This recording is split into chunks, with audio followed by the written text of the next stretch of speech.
Before closing the program, I am so delighted to announce we will be hosting one more insightful conversation regarding the narratives of war and war of narratives, of course, approaching topics such as disinformation. And for this, I am pleased to invite on stage Ms. Dana Deac, senior TV journalist in Romania, who will be leading this conversation and who will be talking also to some wonderful panelists abroad. And I leave it to Ms. Deac to introduce the speakers. Thank you. Thank you.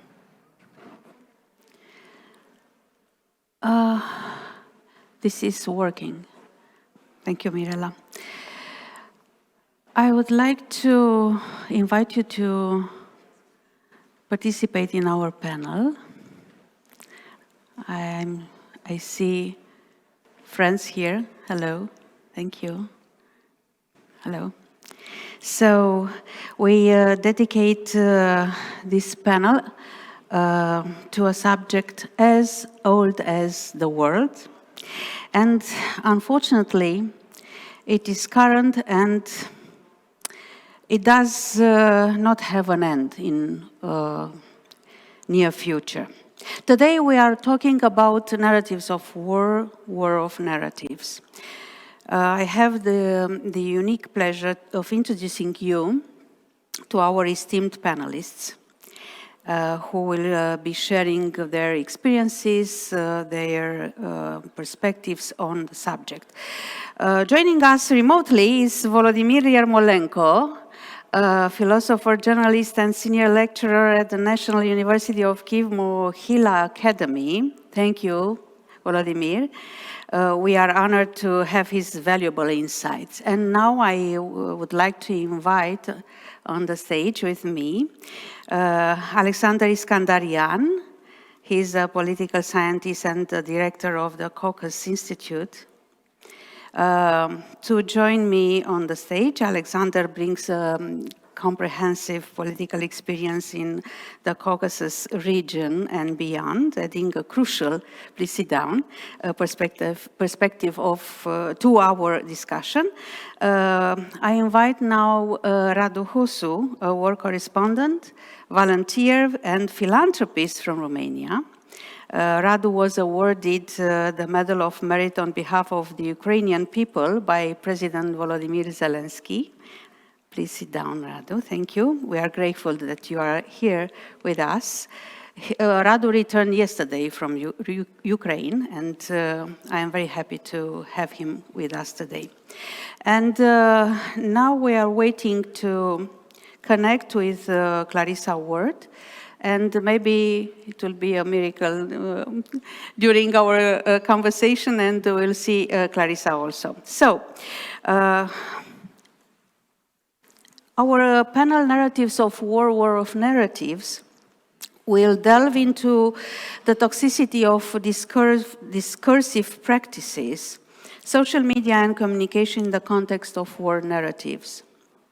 We will explore several thought-provoking topics and questions, such as who emerges victorious in the war of narratives, how we can challenge the toxic nature of narratives, and how our narratives can be weaponized. The panel aims to bring together scholars, researchers,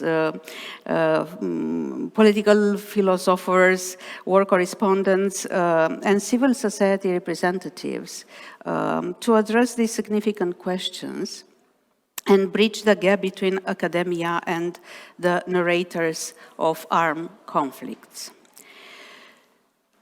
I would like to begin asking Volodymyr Yermolenko to explore with us a question that I have, and I'm sure that you have also. How we can address the toxicity of narratives, particularly considering the ongoing war in Ukraine. Please, Volodymyr. Thank you, Dana. Thank you, colleagues. It's a pleasure to be with you, to talk to you. Unfortunately, not physically present, but at least online. And look, I do think that the title of the panel is very, very interesting and very correct, because in the past years, I had the impression that all the discussion about in the Western world, all the discussion about the information space was reduced to the discussion about fake news and disinformation.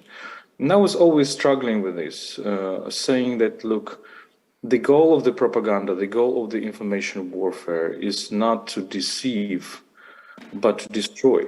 And to destroy the people, to destroy identities, to destroy faith, to destroy trust.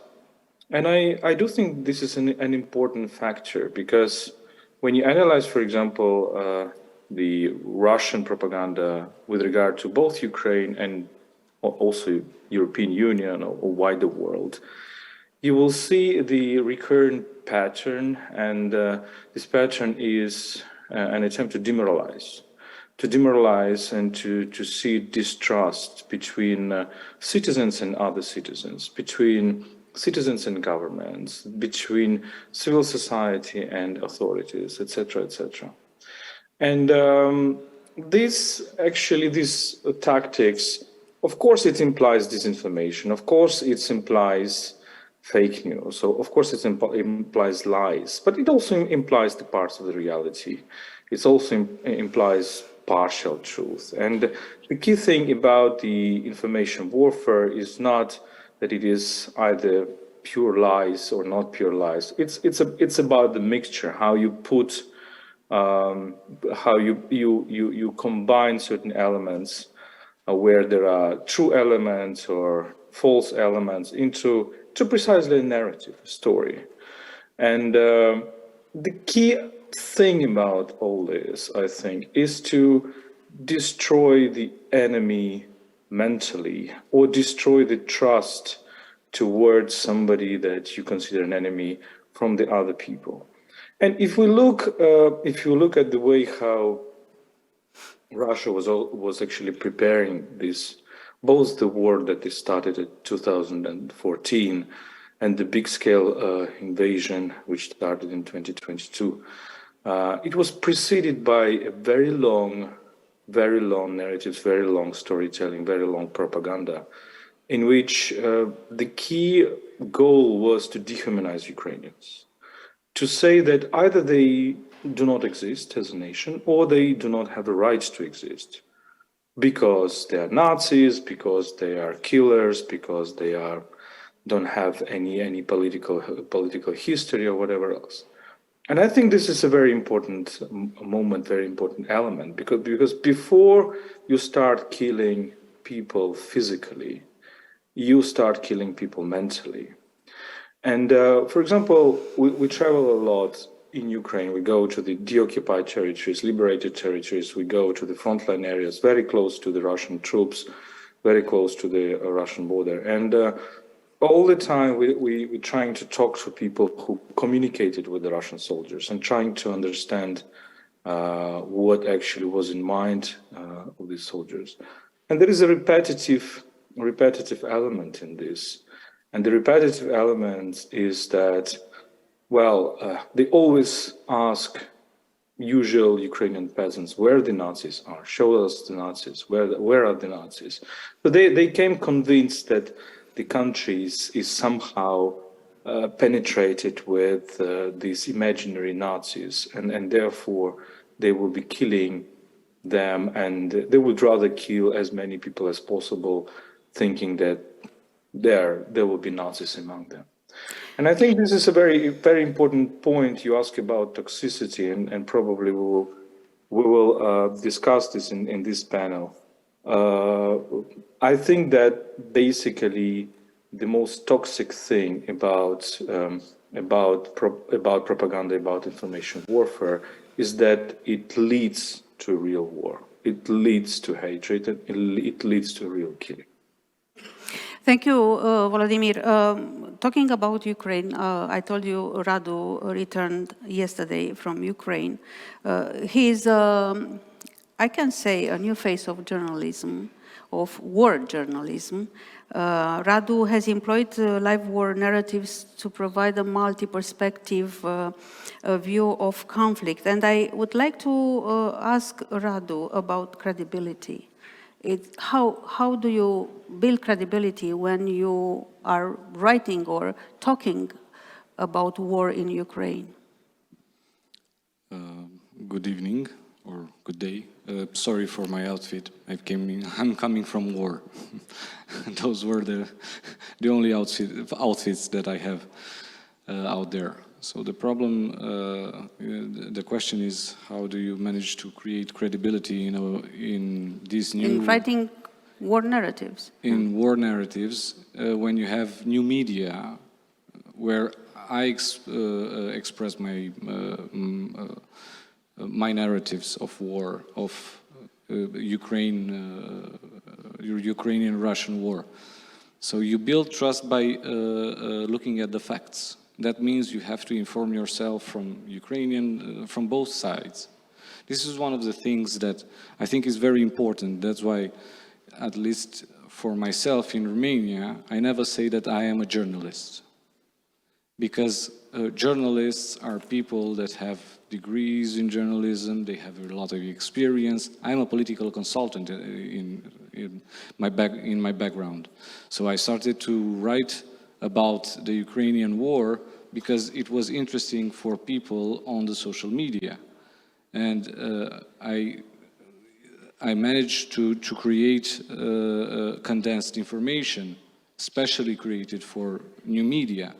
But that information was created from two sides. I had to inform myself from the side of Russian, what they are saying about the front lines, what's happening on the front lines, and from the Ukrainian, and put them face to face and just try to, in the first days where it was very hard to understand which one is lying or which one is telling the truth, and I had to present them both. So in time, you create this narrative of, you create the trust when what you say, it shows after that on the front line a few days later, and your information, what is presented by yourself, it is factual. So it is important to be factual. Yes, I do have a part on what I'm doing that is personal. So basically, I am biased towards Ukraine. You can see me, I have the Ukrainian flag here. So yes, I am biased towards Ukraine, for sure. But the factual base, you don't have to wait. You don't have to neglect it. That's one thing. Another thing is that in new media, anybody could be trustworthy. That's the problem with new media. So I consider myself lucky that I am trustworthy in this field, but that doesn't mean that anybody should be trusted in this field. How many followers do you have? I have 70,000 followers on Facebook, 58,000, almost 60,000 on Twitter. But basically on Twitter, I have audiences that go from 200,000 to millions. And you raised money for the Ukrainian people? How much money? I raised in Romania. I am the biggest individual donor from Romania to Ukraine, more than 600,000 euros. So you have credibility. Basically, without credibility, this wouldn't happen, because people are donating in my personal account. That means that there was credibility. From about 60,000 people back then that I had followers, 10,000 of them donated. That's a lot. That's a lot of people that got engaged. Even if we look at social polls, sociological polls about who is engaged in any activity, social and civil activity,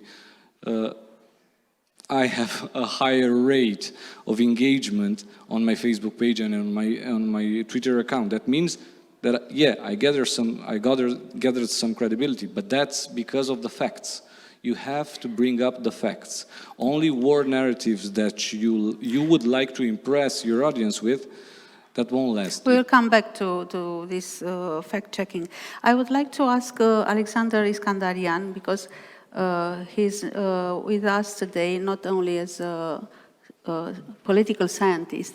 How many wars do you have in your boots, Alexander? Is it on? A lot. From Philippines to Bosnia. I've been in maybe all post-Soviet wars. I mean, Tajikistan, Chechnya, Karabakh War, Abkhazia, Ossetia, Transnistria, by the way, and some post-communist as well. I've been in Bosnia.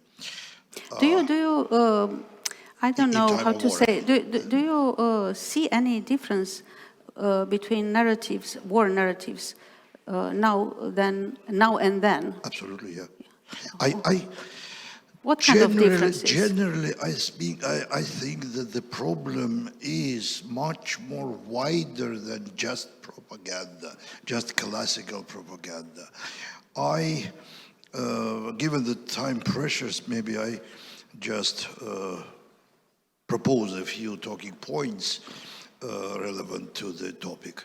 My first point is that we no longer understand the main parameters of global politics. Mm-hmm. The world order, as we know, is disintegrating at such breakneck speed that turbulence has become the norm. Turbulence is the norm now. In the torrent of events, it's hard to see the overall picture. As one tries to keep track of the information flow, one hardly has time to focus on the meaning of the ongoing changes. Meanwhile, for example, the Near East, Russia, post-Soviet world, and even the international community have become entirely new entities in the last 5 years, 10 years.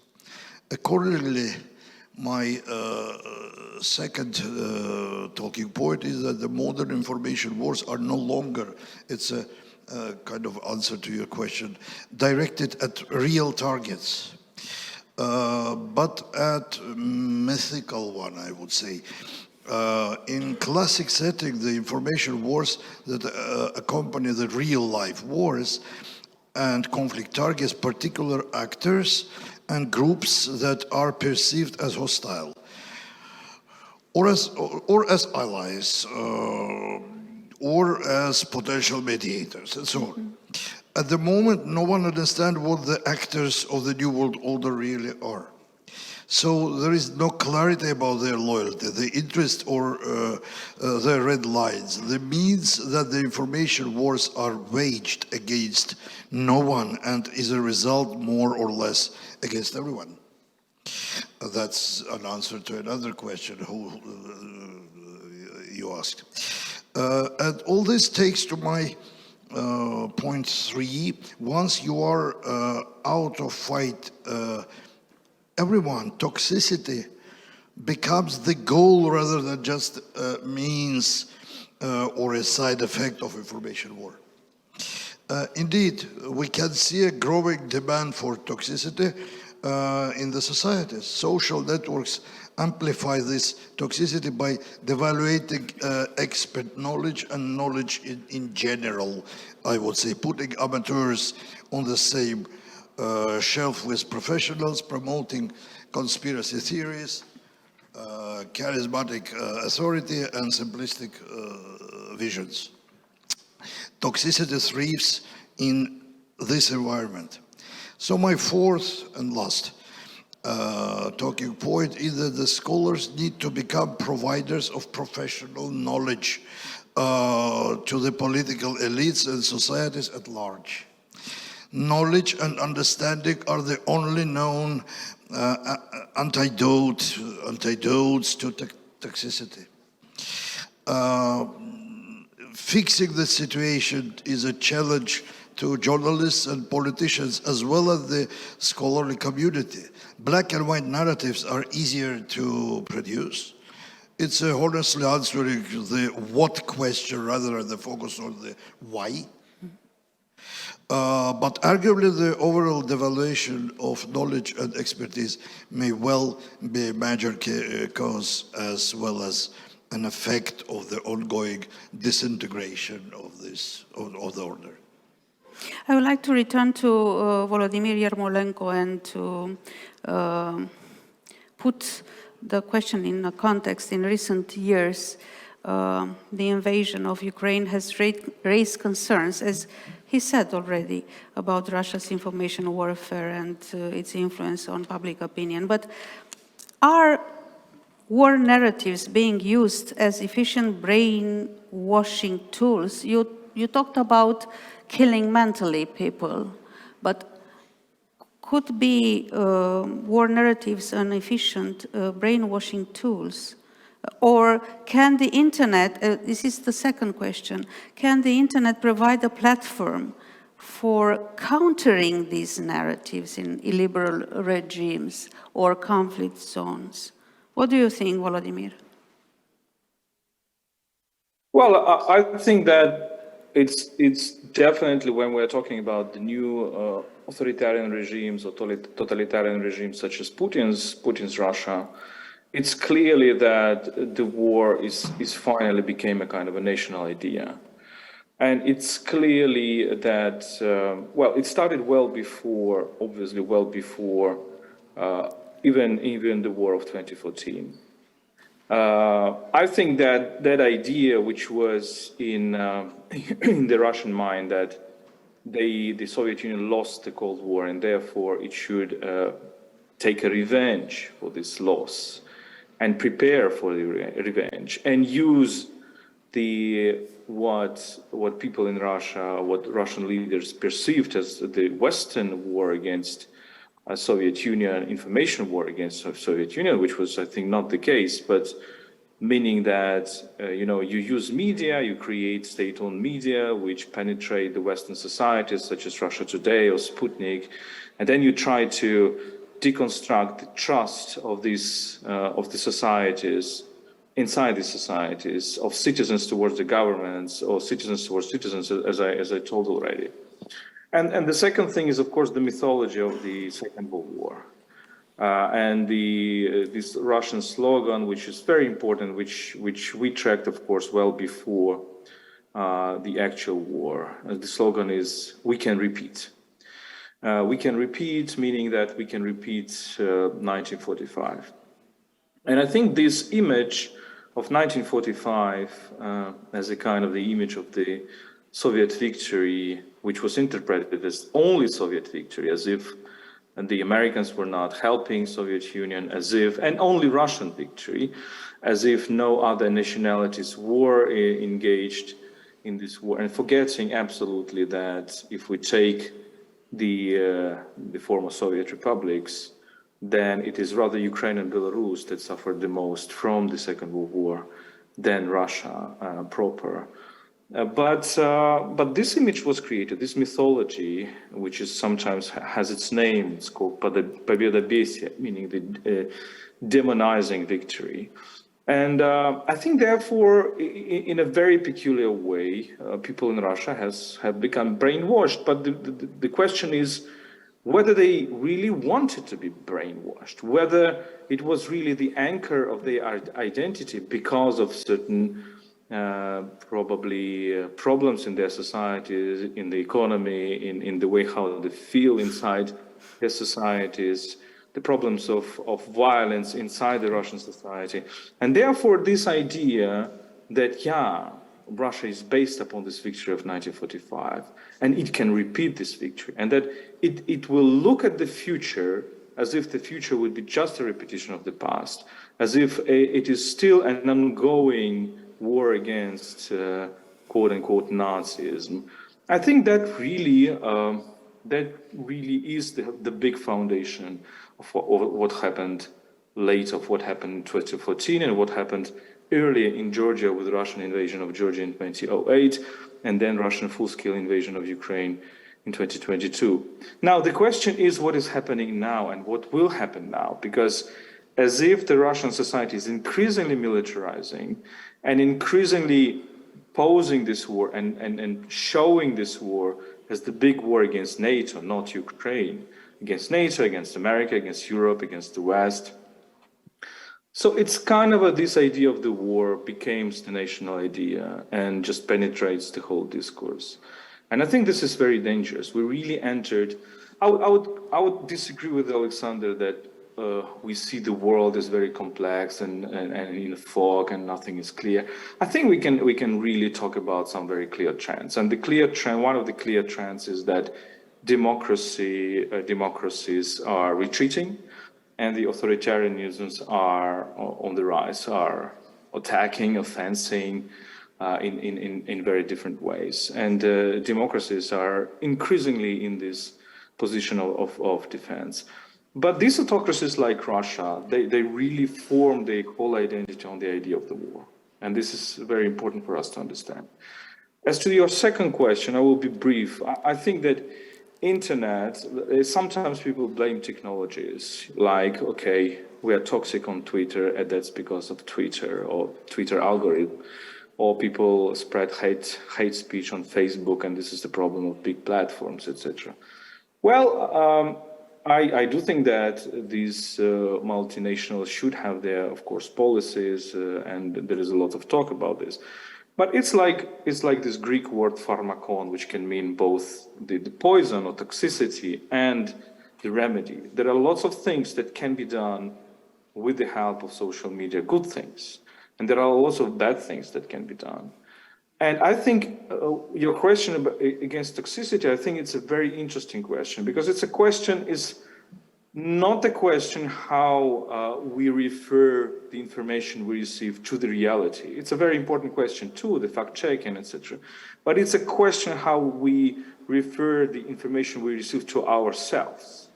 Asking ourselves whether, frankly speaking, we become better persons when we watch this television, or we become worse persons. We become more responsible, less responsible. We become more infiltrated with hatred or more infiltrated with empathy. And I do think that technologies matter, social networks matter, but it's not a cause. You can use this use it in both ways. You can use it as propaganda, you can use it as counter-propaganda, you can use it for mythology creating, or you can use it for critical thinking.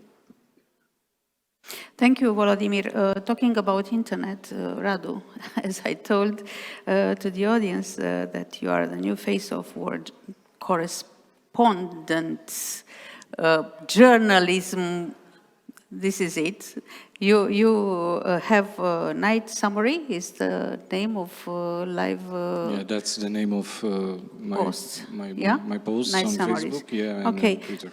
Tell us, you said that it's tough and difficult to rely on sources. You should check, verify everything. People around you.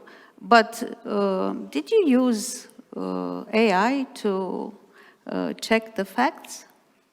First of all, I'm not a journalist. And Yeah, this I is- understand. This is very okay. important. This is So a very, you represent the new face of war correspondence. Yeah. It's a sort Why of am I it's a bringing- sort of new Why am I journalism. bringing this up? Because I think it's very, very important for people to still, when they have something, when they need to choose something, politically, socially, they have to rely on verified and trustworthy media. I know that a lot of people, the new trend is now to hate mass media because they're all liars, or, you know, all this narrative that it's coming from. The war, Yeah, but mainstream media has I'm sorry, mainstream media has checkers, huge departments for verifying facts. But the people don't know this. Using AI The masses don't know this. They think that a guy on Facebook, it's more reliable than a whole, editorial team room. Yeah. From trustworthy mainstream media. So I think this is the first thing. It's very, very important that when we make decisions... Have you ever used AI? No, I haven't used. No. And probably in this war, at least, I will never use it, because you can use AI, if I may, to get an input, and you get an output based on your input. So if you're biased, you'll get a biased output. So if I say Ukraine has on Kherson 20 tank brigades, the AI will give me the check that, okay, that means Ukrainians will cross the Dnieper River very fast, because it knows that the Russians have only 4 brigades on the other side. But in reality, I gave it the wrong input. So, and after that, I can take out that output, post it on social media, and say, look, this is the truth. And it's created by math, right? Because AI is math. What you say is that you can feed AI with fake news. Absolutely. Okay. And you will produce fake news after that. Okay, I understand.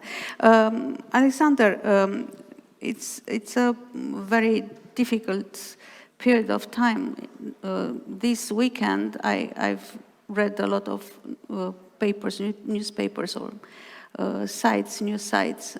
In this weekend, a lot of huge cities in Europe will be plenty of people protesting against a war.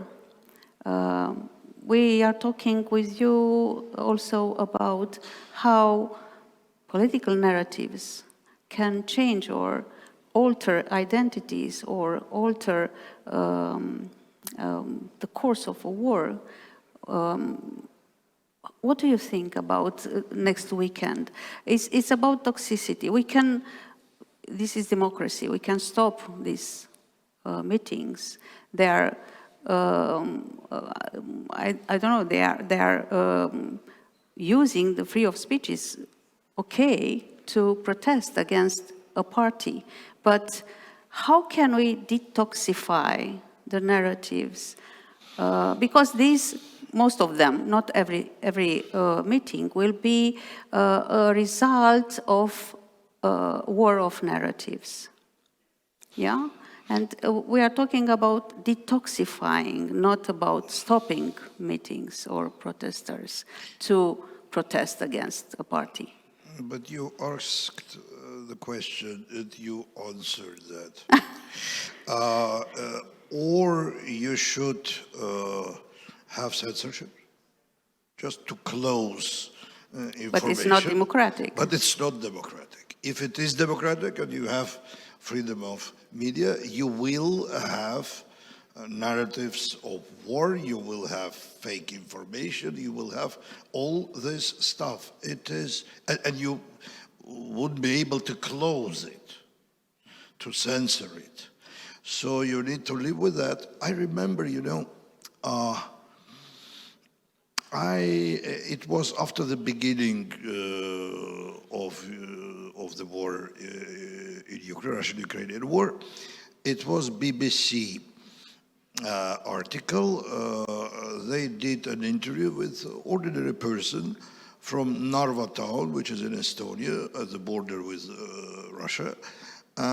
This town is Russian populated, so people in Narva, they are Russian speakers. An interview was with this guy. I even remember his name. His name was Ivan. Middle-aged, it was a picture of him, middle-aged citizen maybe of Estonia living there. Ivan did not believe to Ukrainian war. He did not believe that Ukrainian war exists. There are plenty of Ivans. They tried to understand what's going on, what's his sources. It was extremely interesting. He doesn't know any language. He speaks just Russian. He doesn't speak Estonian as well. He does know English, etc. So before last month, he took his information from Russian TV. He did not use internet. Now, after the beginning of war, they cut it Russian TV. He cannot understand Estonian, so he don't have information at all, and he does not believe. So people need information. They want to listen. Radu said that he is biased. I understand that he's biased on Ukrainian side. So somebody will listen him just because of that.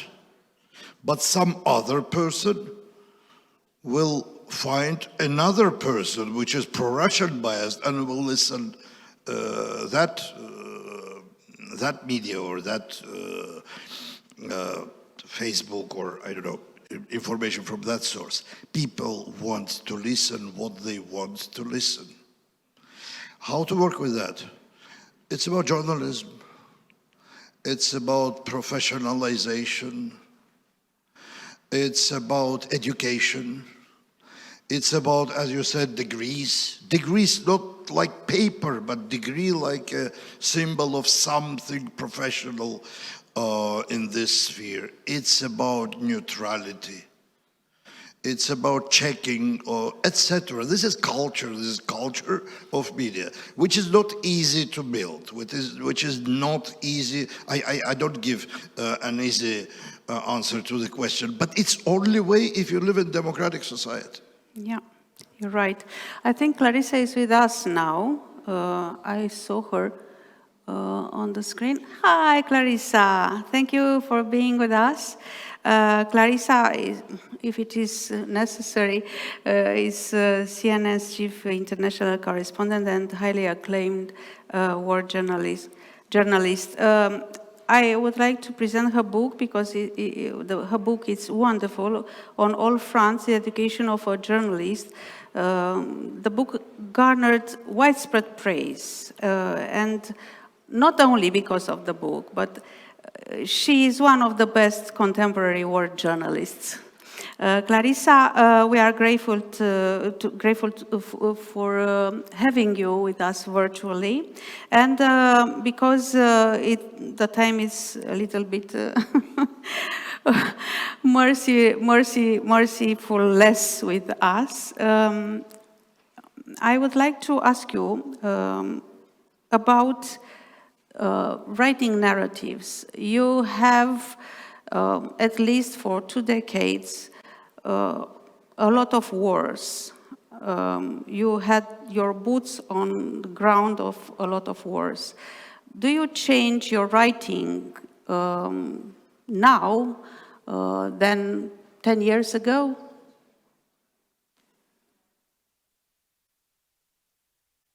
We don't... Unmute myself. Okay. This isn't my first time doing this, although you wouldn't know. First of all, I profusely apologize if I'm late. I thought this was beginning in 15 minutes, so please accept my profuse apologies, and thank you so much for inviting me to be a part of this. I think, and I hope very much that my writing has changed a lot over the course of doing this for nearly 20 years. I think that there is absolutely no replacement for experience in this job. And I often have young aspiring journalists calling me and asking me if they should go to journalism school. And I say, if you want to go to journalism school, then I think that's a great idea.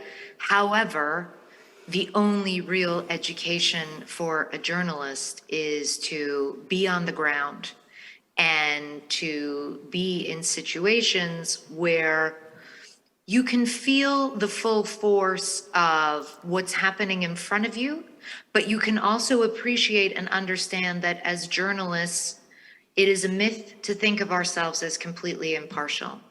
We are bringing our own narratives to the table as well. And those narratives come from our gender, our religion, our nationality, our race, our education, our upbringing, and many different parts of our lives that absolutely have an imprint on the way we see or approach any given story.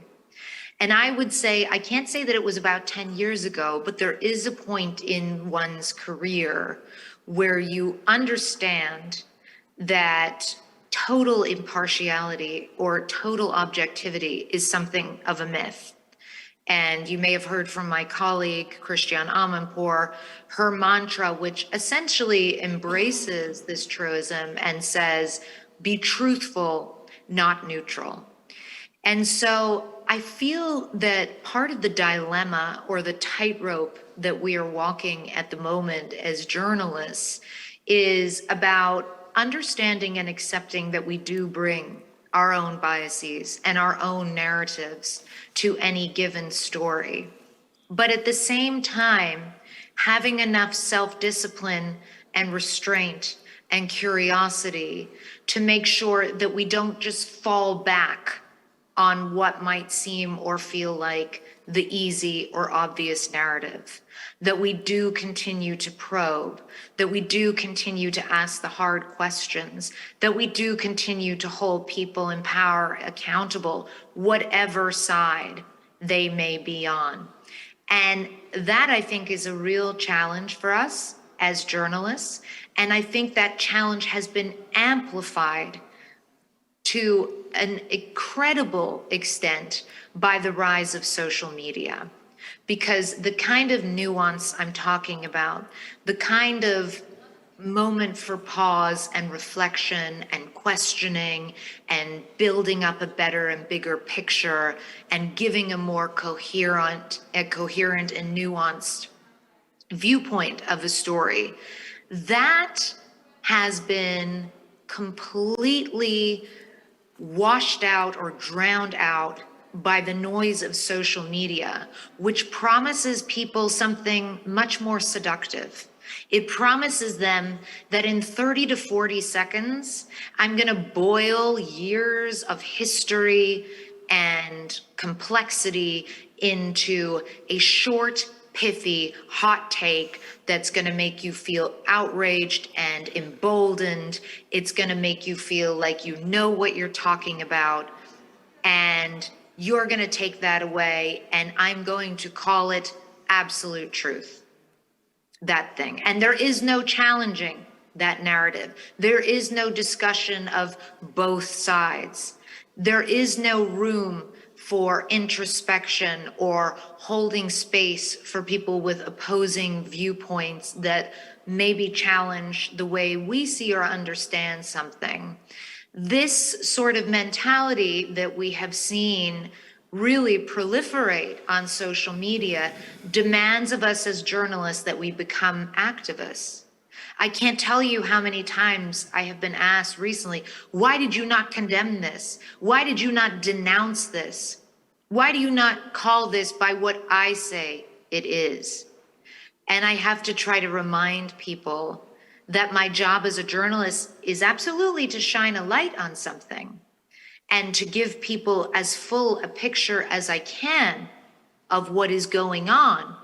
But it is not my job to shout at people, you should be horrified by this, or this is terrorism, or this is heroism, or whatever it may be that I'm expected to extrapolate. My job as a journalist is to let you arrive at that conclusion for yourself, if that's the conclusion you're going to arrive at. And that distinction between journalism and activism has been eroded in a way that I think has frankly become very dangerous and has made it incredibly difficult as a journalist. I can't tell you how many times I've been told, you need to choose a narrative. You need to pick a narrative. What's your narrative on this? And I have to explain to people that ideally as a journalist, I shouldn't really have a narrative. Sometimes it's inevitable if I'm covering one side of a war, and that's why news organizations have to have multiple people covering multiple sides of complex conflicts in order to give a more rounded out understanding of any given situation. But it's not our jobs as journalists to pick narratives. Sometimes you will have a war, such as the war in Ukraine, where it becomes very clear very quickly that there is an aggressor and a victim in this situation. There is a country that invaded illegally in contravention of international law, the sovereign territory of another country. It doesn't mean that we should engage in whataboutism and not call that invasion what it is or what it was. But it does mean that at the same time, we need to continue to ask the hard questions of what's going on in Ukraine, to ask the hard questions of what can be achieved at this stage by military means, and to ask the hard questions on behalf, for a US network of American taxpayers of what is happening with the tens of billions of dollars that have been given or pledged to Ukraine, and which increasingly in the US have become a source of political partisanship. So I don't know if that answers your question exactly, but I hope it kind of illuminates in some small way the incredibly difficult and dangerous terrain that I think we find ourselves in as journalists as we try to navigate the information space going forward. And that's without even thinking of the impact that AI will ultimately have on the way information is collected and disseminated as well. So it's not all doom and gloom, but it is, I feel, an inflection point for journalism. This is a really tense and in many ways painful and extremely challenging moment. And we have to make sure that we are able to meet the moment and to continue to really serve people and serve our readers and our viewers by continuing to do this work. Clarissa, you offered narratives of remarkable depth and understanding. What is your secret? It's a really easy secret. It's listening. And listening is another thing that we don't really like to do anymore. Again, if you go onto social media, nobody wants to listen. Everybody's an expert. Everybody suddenly knows everything about the world and wants to tell you, and not just tell you, but wag their finger in your face and shame you. And actually, if you really want to learn, if you really want to draw people out, and you really want to be let in to tell the stories of some of the most difficult and darkest times in people's lives, you have to come in with an openness and with a willingness, again, to put your narrative aside. How many times have I had to sit down with the Taliban or with militants in northern Syria, where as a Western woman, there's so much that I might struggle with on a personal level about treatment of women, education of girls, whatever it might be. If I want to hold that space with someone and really offer an insight into their world, I need to leave that to the side. And I need to come in with a spirit of openness, with a pledge to listen and to hear someone and to give them the space. And also, I believe personally, and maybe not everybody would say this, on a fundamental human level, to be able to hold that space with someone, hold that pain, empathize, open myself up to that experience, and be a human trying to connect with another human on that very simple level for just a moment, to allow for a shared moment of humanity. Thank you very much. Now, because we have only 10 minutes to talk about, yes, we have already a question. Please, is anybody helping me with the mic? You have it there, okay. Tamar Ginturashvili, Media Development Foundation. My question is to Volodymyr. The Kremlin intends to consolidate public opinion in so-called Ruski Mir around two main topics. This is common identity and shared history. Could you elaborate a little bit about the role of Russian Orthodox Church, which is forbidden in this war, and the role of educational institutions, because the version of Second World War you just described recently is in our textbooks. Do we need to revise these textbooks and tell the true story? Because most teachers in post-Soviet countries are teaching the same version of the history as we hear from the Kremlin. Thank you. You want to, or Volodymyr, do you want to answer? Yes, I please, can answer, please. or should we take other questions? It's up to you. I can answer. First, I think it's very important to understand for us the peculiar elements about Russian imperialism, Russian colonialism, which I stress all the time in my speeches, in my texts, is that the Russian imperialism, contrary to some other imperialisms, are trying to colonize the other, not by the idea of difference, but by the idea of sameness. So they're not saying that you are different from us, you're racially different, you are ethnically different, and you are lower than us. They are saying this as well, but what they are saying much more is that you are the same with us. You are Ukrainians are the same with us. There is no difference between us and you, and you don't have a right to be different. And I think this is the idea of this Ruski Mir that goes beyond the national boundaries, that goes beyond the differences of identities. And I think this is still not really properly understood, and not really properly described in the world. And therefore, the religious issues are, of course, very, very, very clear and very important here. So the Russian Orthodox Church in Ukraine, or as it's called, the Ukrainian Orthodox Church of Moscow Patriarchy, as we call it, has been for many years a kind of one of the most subtle ways of spreading the idea, for example, that Ukraine should not look westwards, that liberalism is bad, that all Ukrainian history is tied to Russia, that all ideas that are coming from the West are just Satanism, and etc., etc. And this shows how difficult, how complex the question of information wars and propaganda are, because they're not really reduced to the questions of media. They go far more deep.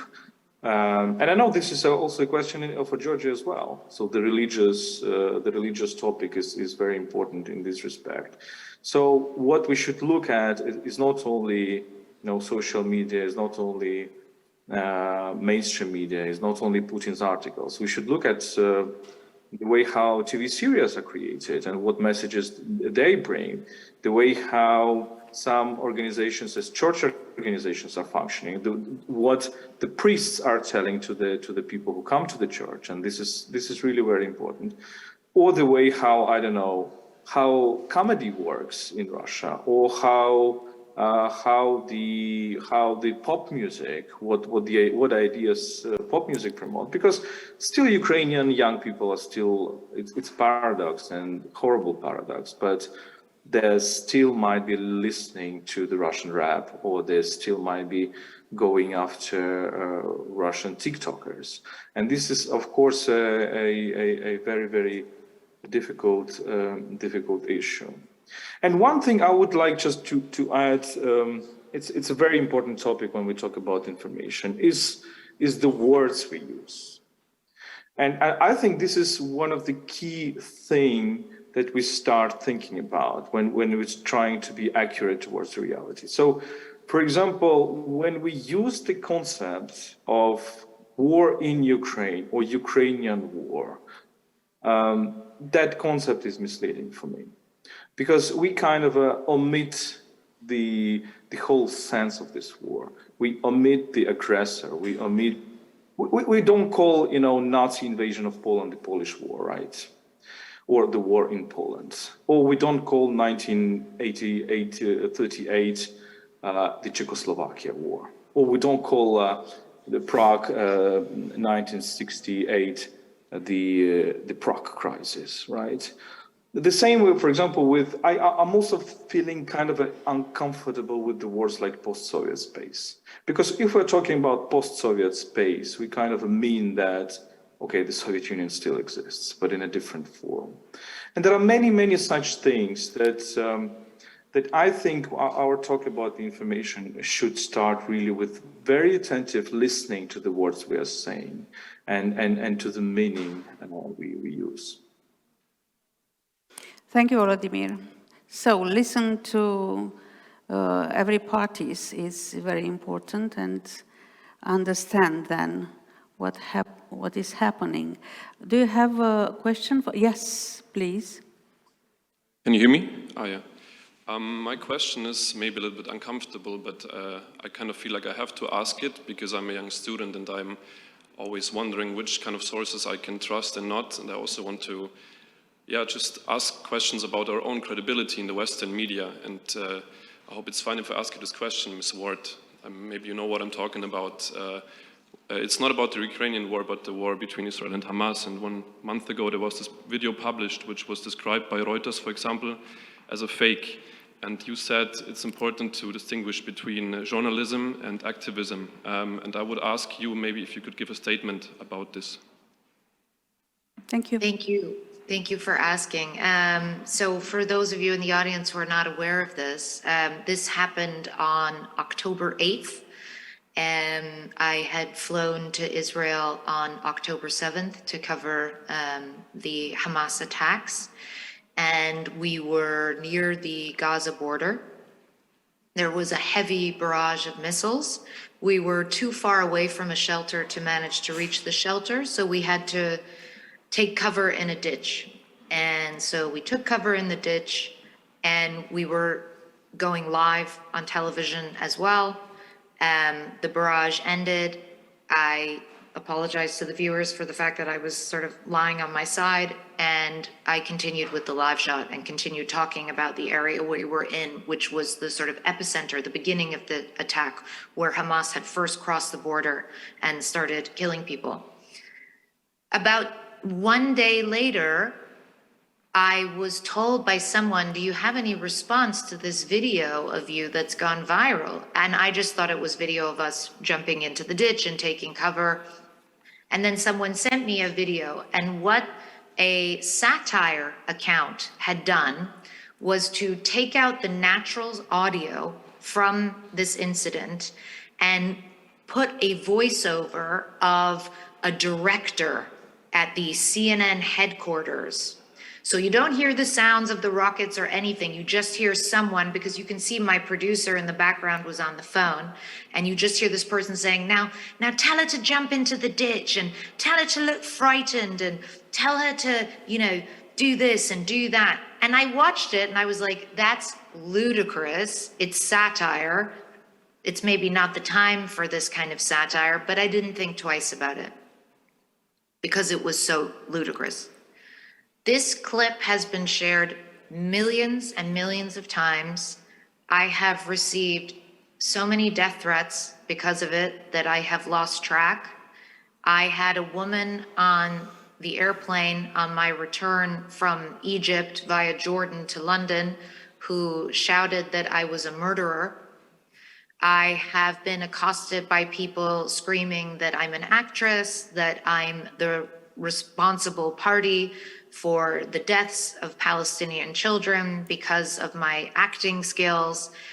And this, as a journalist, is an almost impossible thing to confront because you're talking about something that is completely fictitious.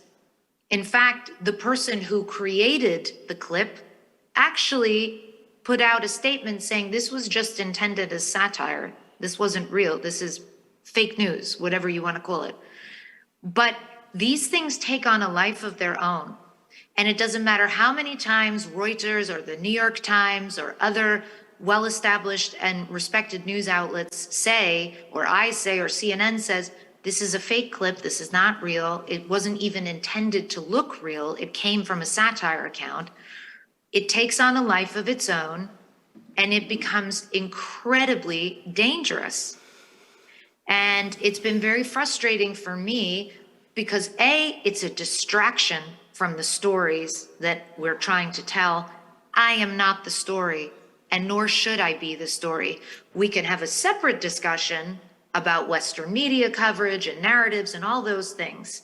But I, in a moment where I'm taking cover from Rocket Fire for 5 minutes and then continue doing what I was doing, should not be the story. And also, how can you argue with the idea of truth? I mean, when we are living in a world where reality doesn't even matter anymore, where your narrative is more important than the actual reality of a situation or of any given clip, then you know that you are facing a truly impossibly challenging environment as a journalist. Now, in this situation, CNN put out a statement, and I have tried to just get on with my job and do my work and tell the stories of the people who have been massacred, who are living under bombardment in Gaza, because that's my job.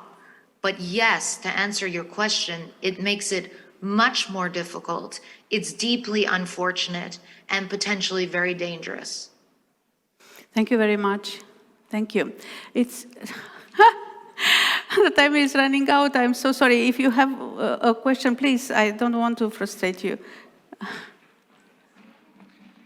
Thank you so much. My name is Stefan Cibian from the Fogaraj Research Institute. I wanted to add a question exactly on this topic because I think it's very essential for the current context. We know fake news is very hard to face, and I think your story is amazing in showing exactly that. How would you evaluate our measures to combat it? And somehow there feels to be a huge imbalance between the assault we're under and what we're actually doing in response. So I'm curious how you see our, how serious we're taking this and whether what we're doing is enough, and if not, what could be done more. Thank you. Thank you. Thank you for your question. I think, honestly, the way I describe it is it's like playing whack-a-mole. I don't know if you ever played that game when you're a kid and you whack one thing and another pops up and then you whack that and another one. And you keep trying to whack down all the lies and all the fake clips and all the fake news, and you can't. You can't, because it's algorithmically reproducing at a rate that individuals cannot inherently keep up with. So clearly the tools that we need have to be technological tools, because as individuals, we can't combat this alone. And I think that technology companies have a really big part to play in this, of course. And I know that many of them, of course, are already trying to help navigate these spaces and keep spaces safe and put disclaimers on. And I will say, with regards to the fake clip about me, if you went on, I believe, Twitter or X as it's now called, you would see, if you shared the clip, underneath it would say, by the way, this is a satire clip, or it was like a little note from X. At the same time, Elon Musk himself shared the clip with 2 laughing emojis, right? So you have this strange push-pull between efforts being made by some parties and then efforts being made by others to the contrary. And so how do you get everybody on the same page to agree with how to meet these challenges and deal with them when we don't any longer really have the same idea of the possibility of a shared truth, or at least shared facts? Because I think we can understand that truth can be subjective. Truth has many interpretations. Facts are just facts. Did it happen? Did it not happen? Is this a cell phone? Yes, it is. So I really hope that, governments and tech companies, and I know they are already undertaking this because it is going to be amplified exponentially with the rise of AI. You are going to see deep fakes proliferating every sort of space online. How are we going to create guardrails to protect, forget me, but protect consumers of information so that they have a sense that, okay, maybe I'm getting it from this outlet and this outlet is a little bit biased in this way or that way, but at least I know it's real. It happened. This is a person. This is what actually took place. And I'll be honest with you, it's a good question you ask. And in this moment, I am genuinely fearful that we do not yet have the tools to appropriately meet this moment and meet the challenges of this moment. Thank you very much. I would like to thank our esteemed panelists for being with us today and opening new avenues for research. I believe that as Clarissa said, it's not only, tech companies' job, it is researchers or philosophers or academia it's a serious job to research and to find not solution but ways of dealing with this toxicity in narratives and especially in war narratives. Thank you all for being with us and thank you for the questions.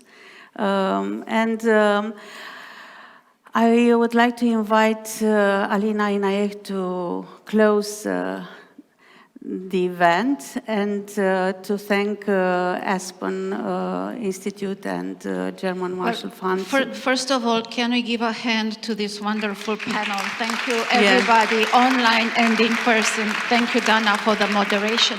Actually, we enjoyed the panel so much that we decided that we are going to extend the forum with one more day. I'm kidding. No, we are actually closing it. But as we are going through this very, very intense 2 days, as we are trying to understand and to see all the issues that we managed to put together, we realized there are at least another dozen of issues that we should have put on the agenda, but maybe we'll try to do a better job of having even more issues on the agenda next year. With this, I want to encourage you all to please look up and read the papers which are up on the website. Everything was live streamed and it's going to be, all of the sessions are going to be put up on the YouTube so you can follow them there if there's something that you didn't understand or you'd like to see it again. And with this, please also join me in thanking the wonderful teams of Aspen, GMF, and the technical team which helped us through these 2 days. And thank you all for being with us for more than 48 hours, and see you again next year to our various events of both GMF and Aspen. Thank you. Thank you.